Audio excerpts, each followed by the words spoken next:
Les millionnaires dépensent une fortune pour assister au dîner, mais on leur annonce que les ingrédients, c'est eux. La chair des dames est tendre et fraîche. Le chef décide de commencer par elle. Si un gentleman se porte volontaire, il pourrait envisager d'épargner ces dames. À peine a-t-il fini de parler, que tous les hommes de la salle s'enfuient. Voyant ses proies lui échapper, le chef ne s'inquiète nullement. Il accorde 30 secondes de fuite, puis ordonne à tous les serveurs d'intervenir. Ils ont tous reçu un entraînement privé. Chacun d'eux est un athlète accompli. En un rien de temps, tous les clients sont capturés. Le dernier à être attrapé recevra même une récompense spéciale du chef. Une fois tous les invités de retour au restaurant, le chef annonce qu'il va leur offrir un spectacle. On le voit se diriger droit vers Jacques et lui demander pourquoi sa cavalière ce soir est génie. Jacques n'ose pas répondre. En réalité, c'est un fan obsessionnel du chef. Il savait déjà que personne n'échapperait ce soir. Alors il a immédiatement rompu avec son ex-petite amie adorée, puis a trouvé Jenny pour la remplacer. Jenny, entendant cela, explose de rage, sans se soucier des apparences. Elle se jette sur lui pour le rouer de coups. Jacques, sachant qu'il a tort, ne peut qu'endurer en silence. Le chef, entendant cela, est très impressionné. Il l'invite directement à rejoindre l'équipe, mais à une condition. Jacques doit préparer le plat suivant pour les clients. En tant que fan,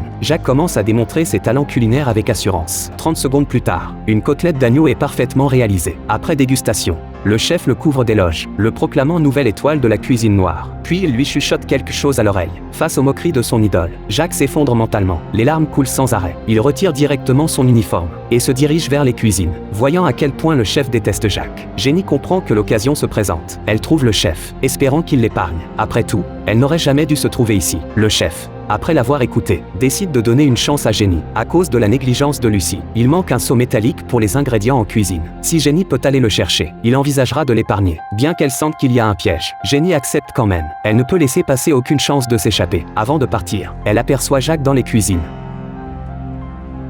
Bientôt Jenny arrive à la résidence du chef. Elle prévoit de se glisser discrètement dans la chambre du chef. Il y a peut-être un système d'alarme. Alors qu'elle essaie d'ouvrir la porte, Lucie apparaît soudainement, tenant quelque chose et s'approchant lentement. En fait, le chef a confié son travail à Jenny. Lucie est jalouse. Elle pense que Jenny menace sa position.